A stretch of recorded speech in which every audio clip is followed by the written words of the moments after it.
Okay, cool. Why hasn't everything already disappeared?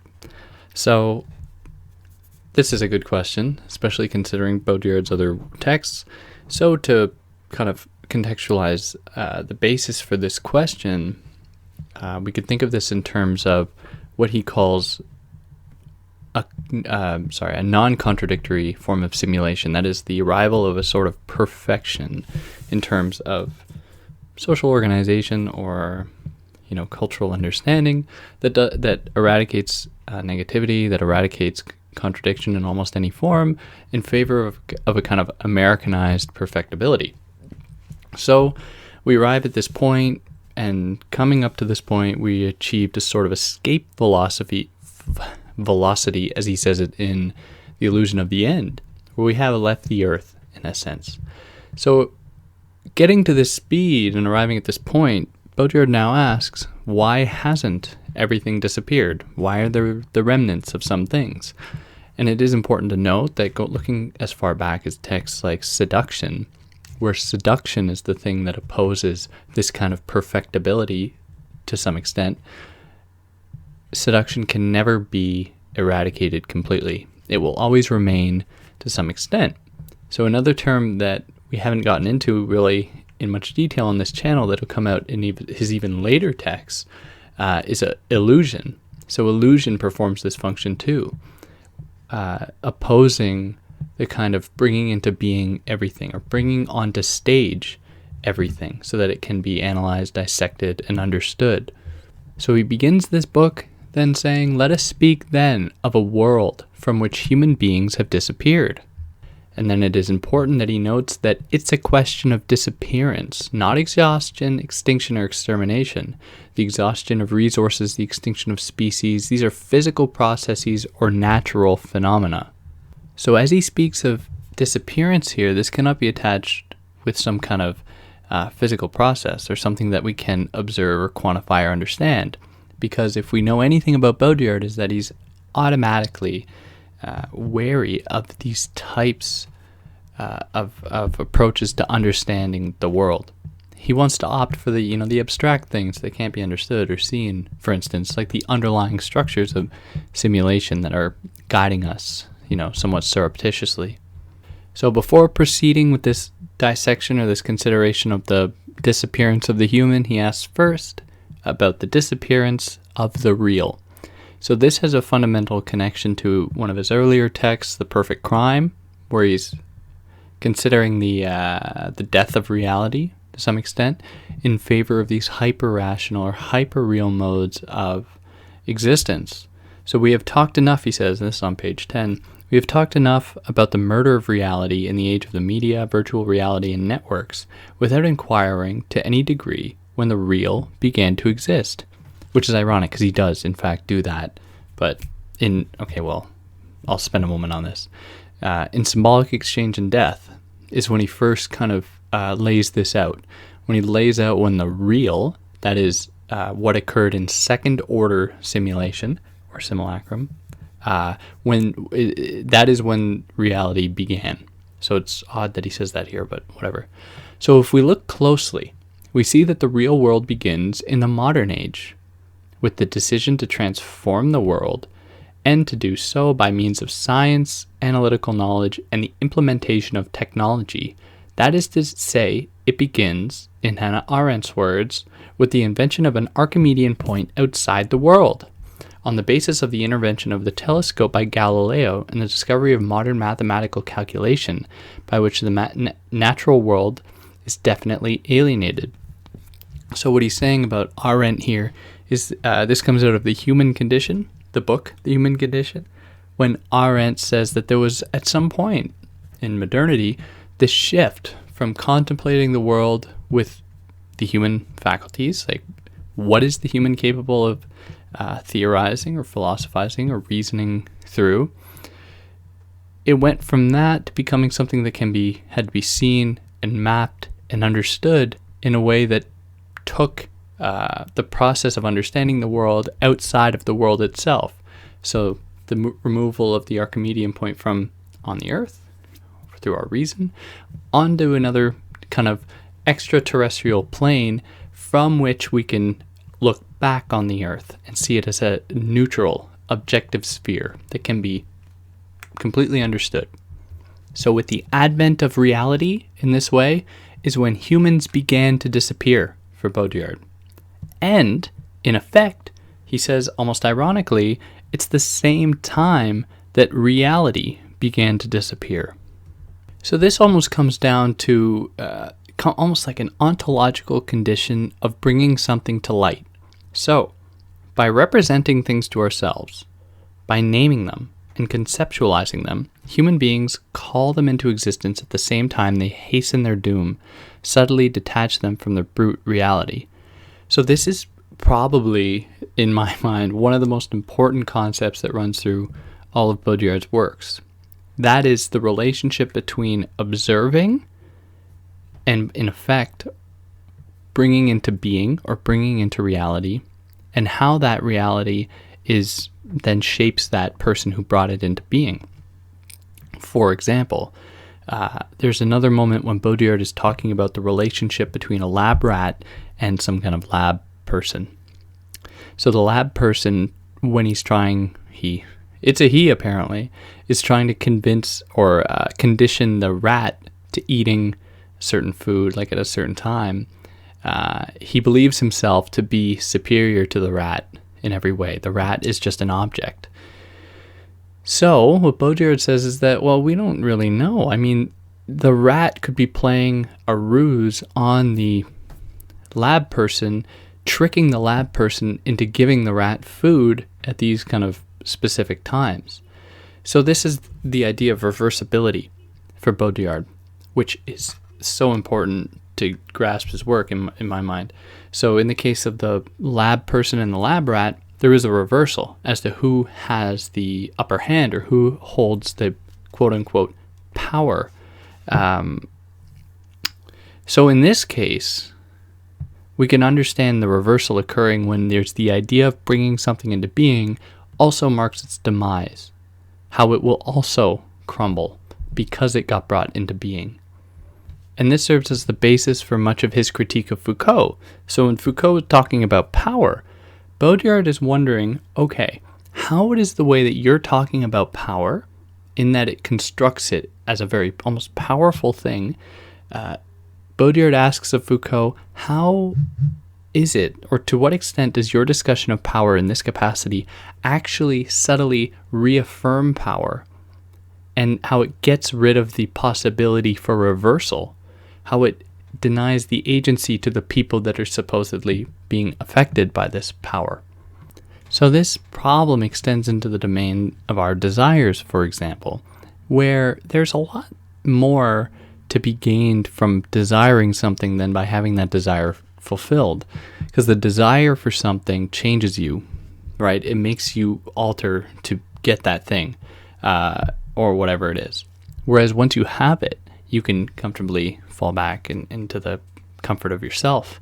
So of this, Baudrillard says that, but what is even more paradoxical is the exactly opposite movement by which concepts and ideas, but also fantasies, utopias, dreams, and desires vanish into their very fulfillment.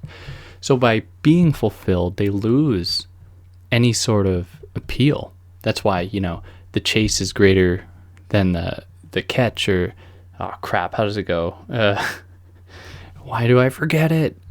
Yeah, like the chase is better than the catch or something, which is especially true today, where Baudrillard then talks about how things are made hyper or omnipresent, where whatever we want, we can get it in the form of its virtual, manifestation or anything else. Almost nothing is off limits in this world for Baudrillard. And when the world becomes perfectly objective, he says that having become purely operational, the world no longer has need of our representation. Instead, there no longer is any possible representation of it. So, whereas representation would allow some kind of mobility in the thing that was being represented, the world's total operationality, or its perfection, allows for very little mobility. Hence, no real possibility for change or development. So the kind of Deleuzean fantasy of deterritorialization, or at least the poor reading of Deleuze might have it, is not open for Baudrillard here. So Baudrillard doesn't see the world today in advanced globalized capital as being a world that allows for kind of infinite possibilities, but it's rather a foreclosing of possibility. So thus, he says on 16, the modern world foreseen by Marx, driven on the work of the negative by the engine of contradiction, became by the very excess of its fulfillment another world in which things no longer even need their opposites in order to exist, in which light no longer needs shade, the feminine no longer needs the masculine, or vice versa. Good no longer needs evil, and the world no longer needs us, because humans, as they have been historically, are messy, distraught, confused. It's better for the world to just get rid of that messiness, because the world has found a way to move beyond the dialectic. The world has found a way to define itself not in relation to the other, but by its eradication of the other, by its assimilation of the other. So in effect, we have been reduced then, because we are still around, for now, humans that walk around, talk to one another, go to their jobs, whatever. But what it means to be a human is not the same thing, hence his ability to say that humans have disappeared. So this is a very similar thesis to the one that he puts forth about the Gulf War, where the Gulf War was a war. But he says that because it didn't subscribe to how wars have been conventionally fought in the past, and this is just one of the things he focuses on, it wasn't a war, right? Calling it a war just hides the fact that it was like an invasion. So then he continues here. It is here we see that the mode of disappearance of the human is precisely the product of an internal logic, of a built-in obsolescence of the human race's fulfillment of its most grandiose project, the Promethean project of mastering the universe, of acquiring exhaustive knowledge. All right, so I think it'd be important now to make the distinction between humans as they were and humans as they ostensibly are now. So in the past, the human was something that was indeterminate. So the human was grounded by their sort of community or the limits of their kind of epistemological understanding. Sure, that made them in a sense that restricted their possibility. But today we're seeing a greater restriction. We're seeing the totalizing restriction of what can constitute virtually anything, because it is mediated by the very logic of information, by the logic of speed, by the logic of globalization, of universalization, of perfectibility, of science, of technology, all of these things that are taken for granted that work at a global level to essentially disseminate America to the world, which is we can take Baudrillard to task here and say, okay, this is a bit of a simple reading, but he makes a good point in that we are seeing something of a shift. So this contrasts pretty heavily with how, for example, some critical post-human thinkers imagine the death of the human or what comes after the human, where for them, they see it as possibility. Very similar coming out of Haraway here. So the cyborg being that site of indeterminacy, right? So almost anything is possible. Whereas Baudrillard is saying, not quite. It seems as though what is actually happening is a sort of imprisonment in the virtual. So any sort of possibility that we are granted is defined by even more codified and strict limits than before. So we should make a distinction then between what happens on the surface, where there might be the kind of rhizomatic possibilities of becoming or anything like that, but underneath the system lies the ideological oppressive mechanisms of science and rationality and the virtual and all that shape and form us. Disappearance, then, is almost a strategy. It's almost a response that we employ in the face of this foreclosure. So we're trapped, right? So what are we to do? Well, we are to disappear. That is our way out. So he says, and this we're going to get into some Nietzsche here, not directly, but we have to. So he says on 21, disappearance may be conceived differently. So that is, to contextualize this, he says that we don't move in a kind of linear process towards disappearance. That's not what's going on here. It doesn't go reality, simulation, then disappearance. In fact, it goes, how would it go? To be honest, it would probably go simulation, reality, simulation, and then at some point we're like, screw this, disappearance. So of this, he says, that probably didn't make any sense, but whatever. Disappearance may be conceived differently from the linear fashion. He says, as a singular event and the object of a specific desire, the desire no longer to be there, which is not negative at all.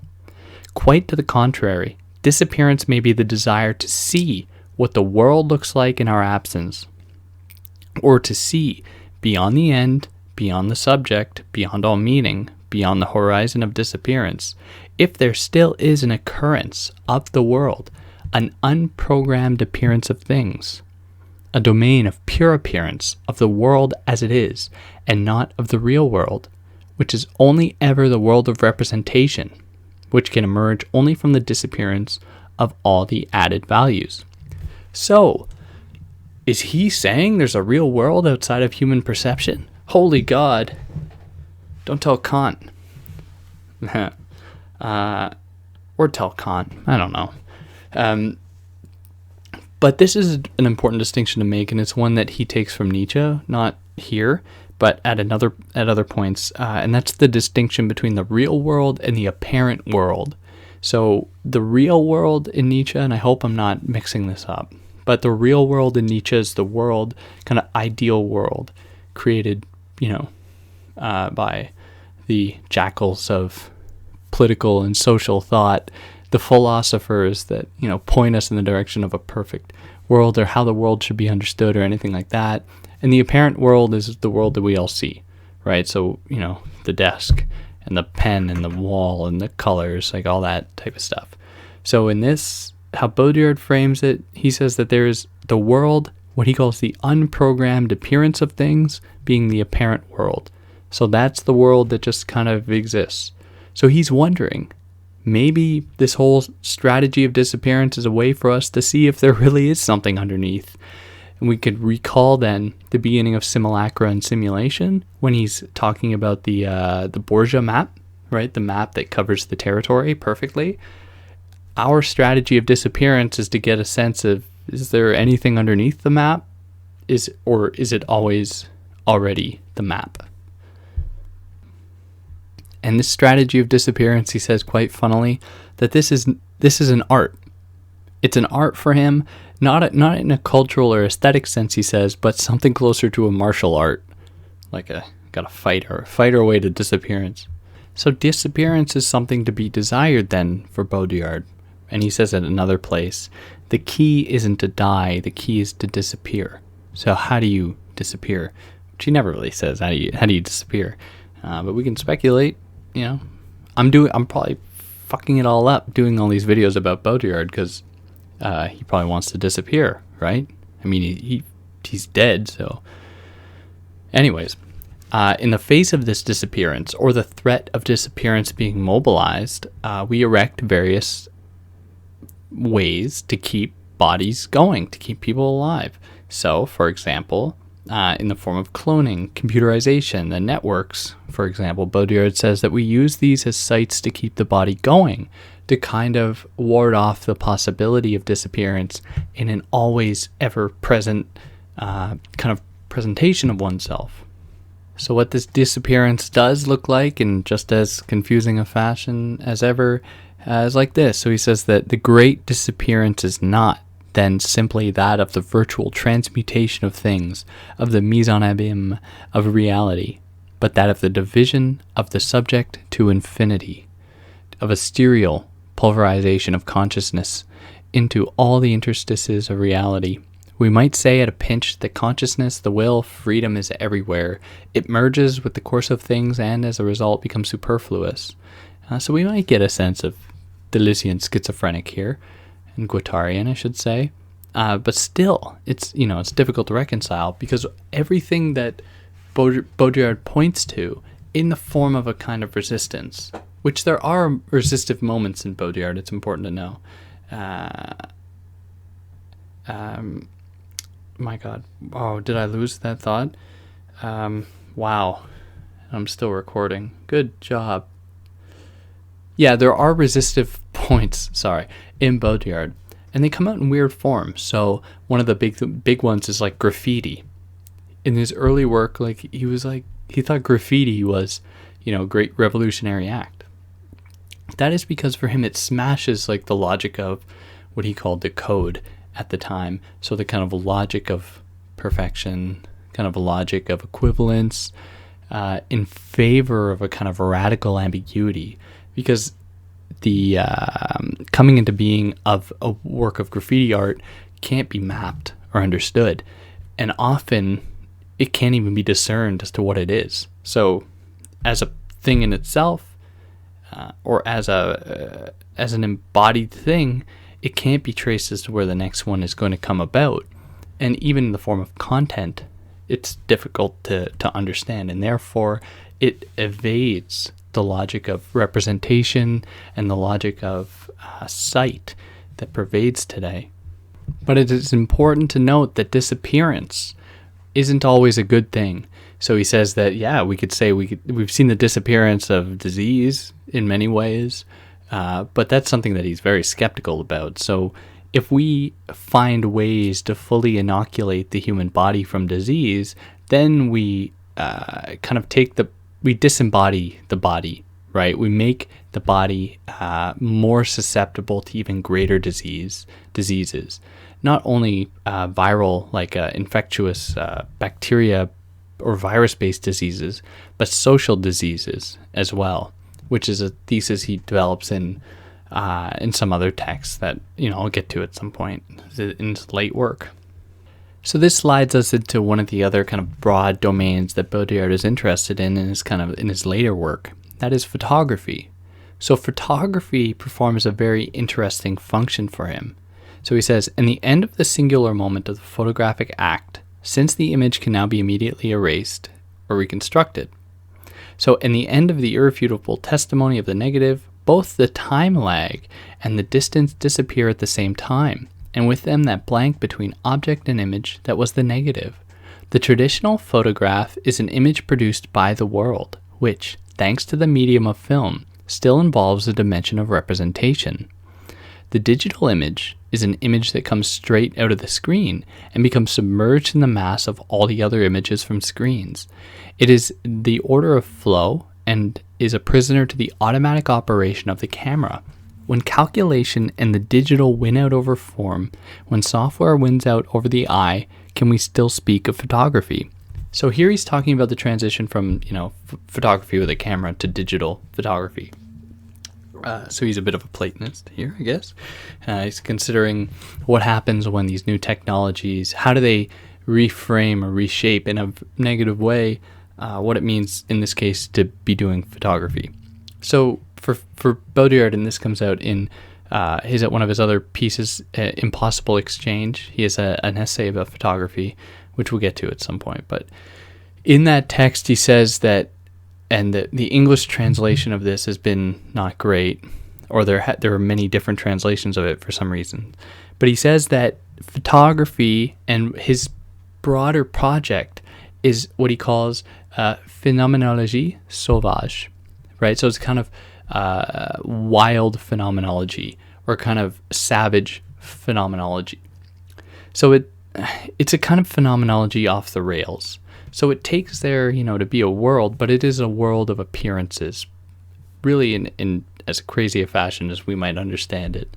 So what the photograph does for Baudrillard, in how he theorizes it in other places, was it kind of presents the world as it is, which is, it's like, wait a second, pump the brakes here, Baudrillard. Like, you seem to be losing your mind.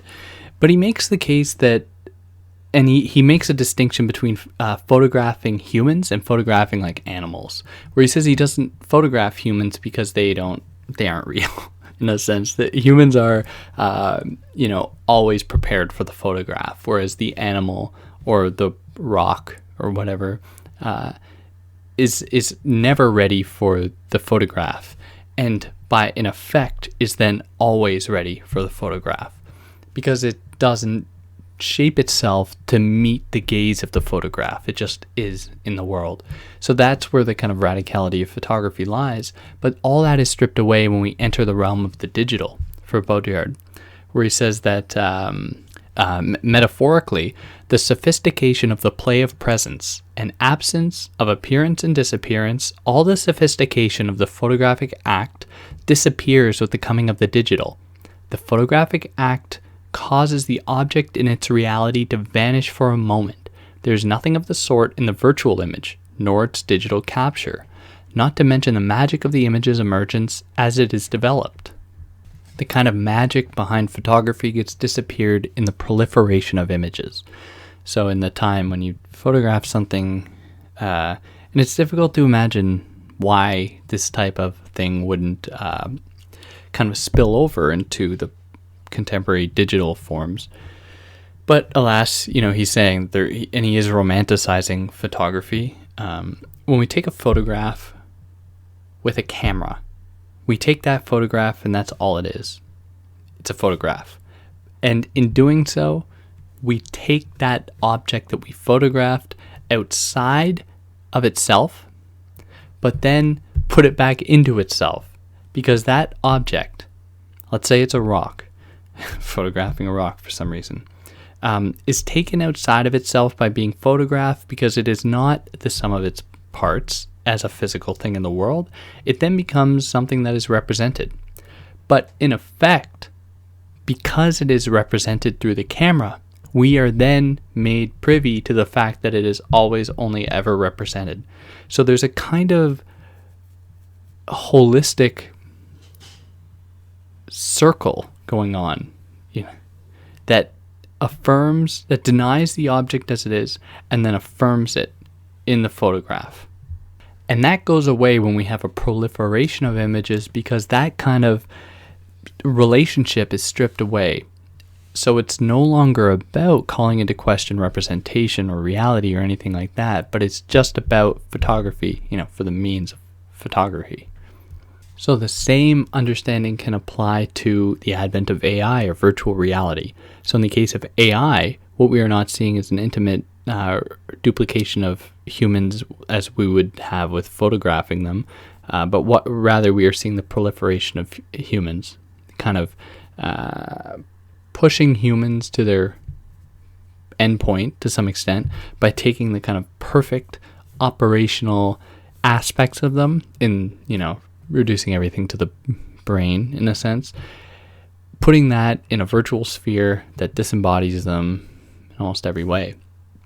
And the same happens with virtual reality, where reality is stripped of its negativity, it's stripped of its ambiguity, and then just made to be a kind of perfect operational representation of what we see out in the world that can be easily digested and understood. So it's by taking these zones or these things outside of their own spaces that are open up to possibility, that are open for negotiation, and casting them in the spectral light of reality that makes them understood, that makes them graspable, that makes them essentially controllable. So what then follows is the dissipation of space between things, right? So as I was saying earlier, where there is the eradication of a kind of otherness, in this framing of the world in a McLuhan-esque kind of global village way, we don't have the other. We don't have negativity. We don't have contradiction. We don't have anything that might oppose the central logic of the system to give it the opportunity to even identify itself. You don't know what light is without dark or whatever. So by getting rid of all that, especially in the case of photography, where a radical distance is necessary in order to have the photographic act occur, without that, then we just enter a totally positive moment where everything is hyper real and omnipresent.